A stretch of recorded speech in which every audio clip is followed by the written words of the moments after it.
নিলাম যে নিজেকে একটা পানিশমেন্ট দিব, সেটা হচ্ছে কমন এরর খাতা বানাইছিলাম। বড় মিস্টেক করে ফেলেছিলাম আমার এডমিশনে। শুধু তো সফলতার কথা বলবো না, যে ভুলগুলো করছিলাম সেগুলো জানা উচিত। কথা হচ্ছে ডিপ্রেশন আসতে পারে, 2 রকমের ডিপ্রেশন কাজ করছিল আমার মাঝে। অনলাইন থেকে একদম ডিস্ট্রাক্টেড ছিলাম, আমি ফেসবুক চালাই নাই, আমি ইউটিউব দেখি নাই, এগুলো করে এমন না। পজিশন আছে 2216, তো আলহামদুলিল্লাহ। আসসালামু আলাইকুম। আজকের ভিডিওতে আর আমার কথা নয়, বরং আজ শুনবো এক সফলতার গল্প। এডমিশন নামক জার্নিটা সফলভাবে পাড়ি দিয়ে মেডিকেলকে নিজের গন্তব্য বানিয়ে নেয়ার এই সাফল্য অনেক স্টুডেন্টেরই স্বপ্ন। কখনো টিচার হিসেবে, কখনো অভিভাবক হিসেবে এই জার্নিটা খুব কাছে থেকে দেখার সুযোগ হয়েছে আমার। তাই মনে হলো তোমাদের সাথেও শেয়ার করা যাক। বাঁধন ২০২৪-২৫ শিক্ষাবর্ষে মেডিকেল ভর্তি পরীক্ষায় জাতীয় মেধায় ২২১৬তম স্থান লাভ করেছে। বাঁধনের এই জার্নিটা চলো ওর থেকেই শুনে নিই। আসসালামু আলাইকুম, আমি আফিয়ার আলম বাঁধন। আগে ছিলাম স্কুল স্টুডেন্ট, কিছুদিন আগে ছিলাম কলেজ স্টুডেন্ট, এখন একজন মেডিকেল স্টুডেন্ট আলহামদুলিল্লাহ। ২০২৪-২৫ শিক্ষাবর্ষে সিলেট এমএজি উসমানী মেডিকেল কলেজে পড়ার সুযোগ পেয়েছি আবারও আলহামদুলিল্লাহ। তো আজকে গল্পটা হচ্ছে আমার এডমিশন জার্নি নিয়ে। জানি না কতটুকু শেয়ার করতে পারবো, শুধু কিছু জিনিস শেয়ার করতে চাই। আর গল্পের শুরুটা ছিল খুবই আমার জন্য খুবই মানে ভালো ছিল আর কি। আর শেষটা তো হ্যাপি এন্ডিং দিয়ে শেষ হয়েছে। আর মাঝে জার্নিটা খুবই বোরিং ছিল, এই মাঝে জার্নিটাই আর কি বলবো। তো শুরুটা করতে হলে ইন্টারমিডিয়েট লাইফ থেকে করতে হয়, কারণ হচ্ছে ইন্টারমিডিয়েট লাইফের শেষে যে যুদ্ধে নামি আমরা সবাই, খুবই একটা কম সময় পাই, 3 মাস সময়, এটা দিয়ে আসলে কিছুই হয় না আমার মতে। তো শুরুটা করতে চাইলে যদি আর কি অ্যাডমিশনে নামতে চাই, তো আমার মনে হয় যে ইন্টারমিডিয়েট লাইফ থেকে নামা উচিত। তো এতটুকু শুধু ধারণা ছিল যখন কলেজে ভর্তি হই, স্কুলের এরিয়াটা পার করে যখন কলেজে ভর্তি হই, তখন শুধু এতটুকুই ধারণা ছিল যে আফটার টাইম আমাকে একটা যুদ্ধে নামতে হবে, আর হচ্ছে এখান থেকে লাইফ সেটেল হবে, এরকম কিছু কথাবার্তা আর কি অনেক শুনছিলাম। যে এটা এটা আমাকে মরণ পর্যন্ত শুনতে হবে, এরকম টিচাররা অনেক কথাবার্তা বলতো আর কি। তো ওইসব কথাই শুধু কানে বাজতেছিল যে এরকম হবে, বাট জানতাম না যে হচ্ছে এডমিশনটা আসলে কি, এডমিশনে কি করতে হয়, এসব জানা ছিল না। তারপর আস্তে আস্তে উদ্ভাসী একাডেমি করা হয়েছিল। তো ওখানে ভাইয়ারা ভালো মতো, একটা ভাইয়াদের সাথে একটা ভালো ওয়েল আন্ডারস্ট্যান্ডিং ছিল। তো ওখান থেকে জানতে পারি মেডিকেল কি, ইউনিভার্সিটি কি, বুয়েট কি, এগুলো আসলে ওখান থেকেই জানা। তো আফটার টাইম দেখা যায় যে মানে আমি ফেল করি কলেজে। কলেজে ফেল আছে এটা মানে জানতামই না, বুঝতামই না যে কলেজে এসে ফেল করতে হবে। আমি ফেল করি, আইসিটিতে ফেল করছিলাম মনে হয়। তো হচ্ছে ফেল করার পর বাসা আসতাম যখন, তখন মানে ১ম যেদিন আরকি আমি রেজাল্ট পাইছিলাম, কুইজের রেজাল্ট ছিল মেবি। তো হচ্ছে কিভাবে বাসায় আসবো, বাসায় এসে কেমনে কি বলবো, এটা নিয়ে খুবই চিন্তায় পড়ছিলাম। মানে ফ্যামিলির কাছে এসে ফেইলের আলাদা ডেফিনিশন পেলাম। আবার গুড স্টুডেন্ট, ব্যাড স্টুডেন্ট, এগুলো সব আলাদা, আলাদা ডেফিনিশন ফ্যামিলির কাছ থেকেই পাওয়া হয়েছিল। তো এদিক থেকে একটা ভালো আমি রিলিজ পেয়েছিলাম যে হচ্ছে সমস্যা নাই, আ পড়াশোনাটা এভাবেই চালিয়ে যাও। মানে এরকম কথাবার্তা আরকি। কখনো আরকি ডিপ্রেশনে যাওয়া হয়নি যে আমি ফেল করছি। এই এতটুকু রাস্তা, কলেজ থেকে বাসা আসতেই যতটুকু আরকি ডিপ্রেশন ফিল করছিলাম এতটুকুই। তারপরে এসে আবার সেই পড়ার টেবিলে যাইতাম। একটু টেবিলটা নিয়ে বলি। টেবিলটা আমার ভীষণ পছন্দের একটা জায়গা ছিল। মানে রুমের মধ্যে অন্য জিনিস এলোমেলো থাকলেও আমার টেবিলটা খুবই গোছানো ছিল। সো ওই টেবিলে মনে হচ্ছে আমাকে বারবার ডাকতো যে পড়তে বস এমন একটা অবস্থা। তো টেবিলে পড়তে বসতাম, পড়াশোনা শেষ করতাম, আবার উঠতাম। মানে এইভাবেই টেবিলেই খাওয়া-দাওয়া, টেবিলেই সব, এখানেই হইতো। তারপরে এভাবে ইন্টারমিডিয়েট লাইফটা শেষ হয়।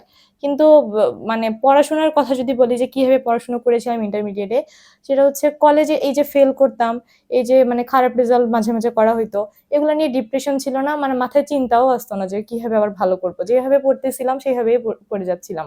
যে আমি তো পড়ি। মানে এতটুকু আমার নিজের উপর আত্মবিশ্বাস ছিল, ভরসা ছিল যে আমি তো আর পড়াশোনা ছাড়া অন্য কিছু করতেছি না। সো পড়াশোনার মধ্যেই আছি। তো ফ্যামিলিও আমার প্রতি একটা প্লিজড ছিল যে হচ্ছে পড়াশোনা তো করতেছো, সমস্যা নেই। ফেল করো আর যাই করো, পড়াশোনা তো করো। পড়াশোনা ছাড়া তো অন্য কোনো কাজ করি নাই। আ তো দেখা যায় যে এইভাবে পড়তে, পড়তে নিজের বইগুলা নিজেই পড়ার চেষ্টা করতাম। আর আমার একটা খুবই মানে ভিতর থেকে মানে একটা জিনিস কাজ করতো যে হচ্ছে বইগুলো তো আমাদের জন্যই বানানো। আর এখানে না বোঝার কিছু নাই। যদিও না বুঝি কিছু, অনেক কিছুই বুঝি না। তো বাসায় ভাইয়া ছিল। ভাইয়ার কাছে রাতে ১০ টার পর আমাকে একটা টাইম দিত যে এই ১০ টার পর এইটার সময় আমি এসে তার কাছে পড়তে পারবো। এই টাইমটুকু।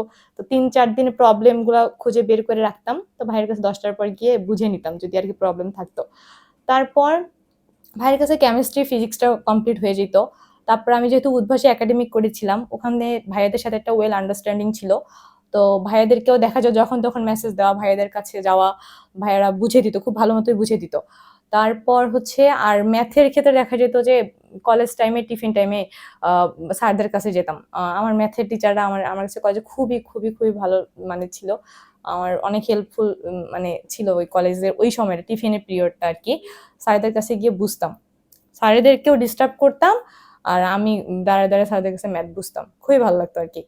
তো এইভাবে কলেজ লাইফটা শেষ হয়। কলেজের এখানে হচ্ছে মেইন থিমটা ছিল আমার কাছে আমি মানে বই পড়তাম। অন্য কিছু পড়তাম না। তো ভাইয়া এসে মাঝে, মাঝে বলতো আমাকে যে, "এইভাবে সবকিছু পড়ো A to Z, একটু মানে স্পেসিফিক পড়াশোনা করো। যেভাবে মানে একটু টেস্ট পেপার দেখো, এটা দেখো, ওটা দেখো।" আমি শুনতামই না। ওই বই পড়ে যেতাম। যে ফেল করি আর যাই করি। আমি আমার পড়াটা পড়ে যাবো। কোনো কিছু গ্যাপ রেখে বুঝাও হইতো না। কনফিডেন্ট নিয়ে পরীক্ষায় বসতে যাইতাম আরকি যে আমি সব পড়ে আসছি। তো ওইভাবে একরকম দাগানো হলো। তারপরে ইন্টারমিডিয়েট লাইফ শেষ। শেষের পর জানতে পারলাম যে হচ্ছে মেডিকেল মানে আমার আগে থেকে এরকম প্রিপারেশন ছিল না। যে কি পড়তে হবে হ্যান-ত্যান এগুলো ছিল না। আমি আমার দায়িত্বটুকু জাস্ট পালন করে গেছিলাম। তারপরে ইন্টারমিডিয়েটের শেষের দিকে তার মানে ইয়ার শেষের দিকে রেজাল্টের পর প্রিপারেশন নিব মেডিকেলের। তারপর জানতে পারলাম যে হচ্ছে আমি যেভাবে পড়ছি এভাবেই মেডিকেলের প্রিপারেশন নিতে হবে আরকি। যে রেগুলারিটি মেইনটেইন করতে হবে, বই দাগায় পড়তে হবে, বইয়ের A to Z extra writer cover করতে হবে এইসব আরকি। তো আমি এদিক থেকে নিজেকেই বুঝাইলাম। বলি নাই কখনো যে আমার প্রিপারেশনটা আসলে এরকমই ছিল। নিজেকে বুঝাইলাম যে হচ্ছে হ্যাঁ, আমি তো এভাবেই পড়ছি। বই দাগাইছি। মানে ইম্পোর্টেন্ট লাইন না হোক, বাট আমি তো আমার কাছে ইম্পোর্টেন্ট লাগছে এগুলো তো আমি দাগাই ফেলছি অলরেডি। তারপরে হচ্ছে উন্মেষের বই দেখে, দেখে দাগানো, দাগাইলাম, পড়লাম। তো দেখা গেল যে হ্যাঁ, এভাবেই তো চলতেছে। বাট খুব যে একটা নিজে থেকে ইয়াদ করতাম যে পারতেই হবে এরকমও আসে নাই। আমি তো আমার রানিং পথেই আছি। আব্বু-আম্মুর স্বপ্ন যদি এতে পূরণ হয়ে যায়, তো হয়ে গেল আলহামদুলিল্লাহ। তো তারপর হচ্ছে এভাবেই যাইতাম। কোচিং এ ভর্তি হওয়ার পর দেখা যেত যে আমার বাসা ছিল হচ্ছে মিরপুর ১৪ তে, আমার কোচিং ছিল ফার্মগেটে। তো আমার জন্য প্রতিদিন যাওয়া আসাটা একটা সময় লস হইতো। সব মিলে দেখা যেত ৫-৬ ঘন্টা চলেই যাইত। সব তো আমার কাছে মনে হলো যে এই ৫-৬ ঘন্টা আমি যদি বাসায় ইফেক্টিভলি পড়তে পারি, আমার একটু কনফিডেন্ট গ্রো করবে। তারপরে হচ্ছে নিজের প্রতি স্যাটিসফ্যাকশন ও কাজ করবে। তো সব মিলিয়ে হচ্ছে পরে কোচিং আরকি ১৫ দিন মনে হয় আমি রেগুলার ছিলাম। তারপরে বাসায় পড়তাম। বাট কোচিং পরীক্ষাগুলাও মাঝে, মাঝে দিতাম, মাঝে, মাঝে দিতাম না। বাট বাসায় রোজ পরীক্ষা দিতাম অনলাইনে। উৎকর্ষে দিতাম, উদ্ভাসে দিতাম, রেটিনায় দিতাম। মানে যেখানে যে এক্সাম পাইতাম এক্সামগুলো কভার করার চেষ্টা করতাম। আর এভাবে আরকি এক্সাম দিতাম। কিন্তু দেখা যেত যে হচ্ছে একটা আমি বড় মিস্টেক করে ফেলেছিলাম আমার এডমিশন এ। শুধু তো সফলতার কথা বলব না, যে ভুলগুলো করছিলাম সেগুলোও জানা উচিত। আ ভুল ছিল আমার এরকম যে 4th উইকলি পর্যন্ত মেডিকেল আমার উইকলি ছিল হচ্ছে আ ১১ টার মতো। তার মধ্যে 5th উইকলি পর্যন্ত মেবি আমার নাম্বার হচ্ছে আমি লক্ষ্যই করিনি যে আমার নাম্বার এভারেজে 70% উঠতেছে বা কোনদিন 65% এরকম। তো এটার পিছনে কারণ মানে এভারেজ এরকম কনস্ট্যান্ট ছিল। তো আফটার আ টাইম একদিন নিজেকে নিয়ে বসলাম আরকি যে এরকম হওয়ার কারণটা কি? নাম্বার আগাচ্ছেও না, আবার এরকমই থাকতেছে। পরে হচ্ছে দেখলাম সবগুলা উইকলি শিট বের করে আম্মুসহ ধরে বসলাম আরকি যে কি, কি ভুল করছি। দেখি যে আমি সেম ভুল সেম টপিক থেকে করছি সবগুলা। তো এটা মানে চিন্তা না করে হেসেই দিলাম যে হচ্ছে এই ভুলগুলা করছি সেম জায়গা থেকে বারবার ভুল। তো আমার এটাকে তো ঠিক করা আমার কাছে ইজি। যেহেতু আমি সেম জায়গা থেকে ভুলগুলো করতেছি বারবার। তারপরে আ ডিসিশন নিলাম যে নিজেকে একটা পানিশমেন্ট দিব। সেটা হচ্ছে কমন এরর খাতা বানাইছিলাম। ওই সময় মানে একদিনে আমি জুলজি, বোটানি এই ২ টার হচ্ছে কমন এরর খাতা বানাইছিলাম। পুরা বই মানে মানে ২০ সেকেন্ড করে হোল্ড করে, করে যেগুলো আমি বুঝি না, যে পেজটা থেকে যতটুকু আমার জানা নাই আর যেখান থেকে আমি ভুল করি ওই অতটুকুই আমি একটা ১০ পেজের জুলজির জন্য ১০ পেজ, বোটানির জন্য ১২ পেজ এরকম করে, করে কমন এরর গুলো লিখে রেখেছিলাম। যে এইখান থেকেই তো ভুল করব। এক্সট্রা যে কোয়েশ্চেন গুলো আসতেছে আমি তো ওখান থেকে ভুল করতেছি না। নেক্সট এ কোনো এক্সাম হলে আমি এখান থেকেই ভুল করব। তো হচ্ছে আমার কাছে ওগুলো সব কাভার ছিল। এমন করতে কেমিস্ট্রি, ফিজিক্স সবগুলারই আমি এভাবে কাভার করেছিলাম।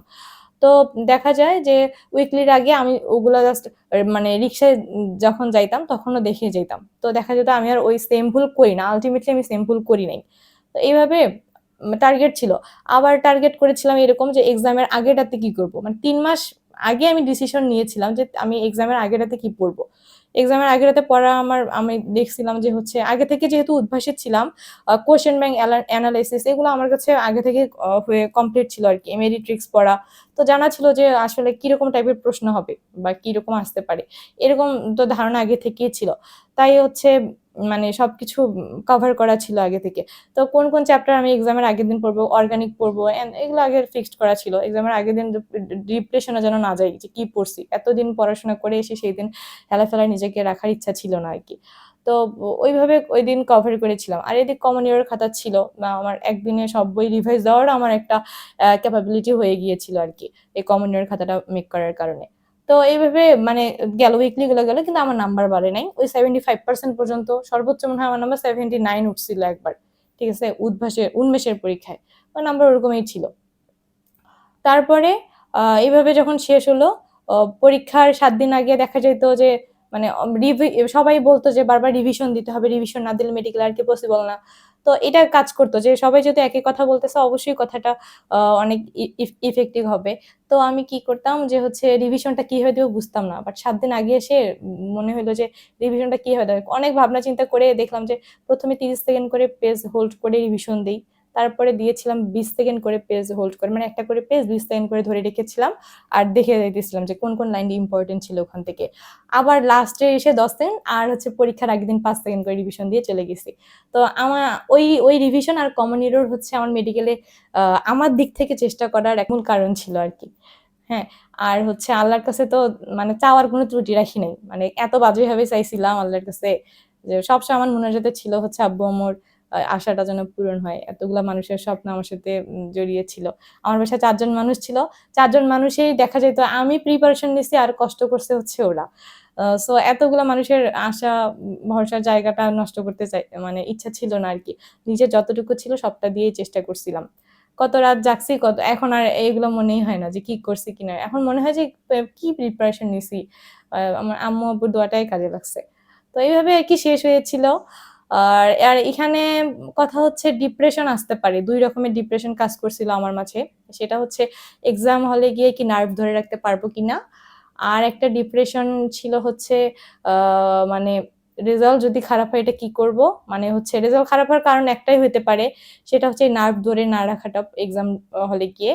আরেকটা মানে মাথার মধ্যে সবসময় মানে ঘুরতেছিল যে সেকেন্ড টাইমারদের এবার শুধু 3 মার্কস কাটা যাবে। তো এই জায়গায় আমি তো মানে সবসময় বাসার মধ্যে আমি সবসময় এই কথাটাই বলতাম। এবার সেকেন্ড টাইমাররাই সব সিট নিয়ে নিবে। আমি ফার্স্ট টাইমার হয়ে এই জায়গায় কি করব? হিউজ নাম্বার পেয়েও দেখা যাবে যে মানে আসে নাই সিট এমন হইতেও পারে। বাট ওটাই হইছে। তারপরে মানে এমনিই শেষ হয়েছিল। বাট আমি হিউজ মানে এমন না যে আমি অনলাইন থেকে একদম ডিস্ট্রাক্টেড ছিলাম। আমি Facebook চালাই নাই, আমি YouTube দেখি নাই। এগুলো করি এমন না। Facebook চালাইছিলাম।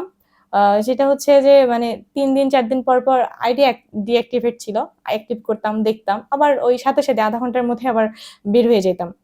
আর YouTube এ আমি হিউজ মানে রিলস মানে শর্টস দেখছিলাম আরকি। শর্টস গুলা ছিল সবগুলা আরকি মেডিকেল রিলেটেড এগুলা দেখছিলাম। মেডিকেল স্টুডেন্টের লাইফস্টাইল এগুলা দেখতেছিলাম শর্টস এর মধ্যে।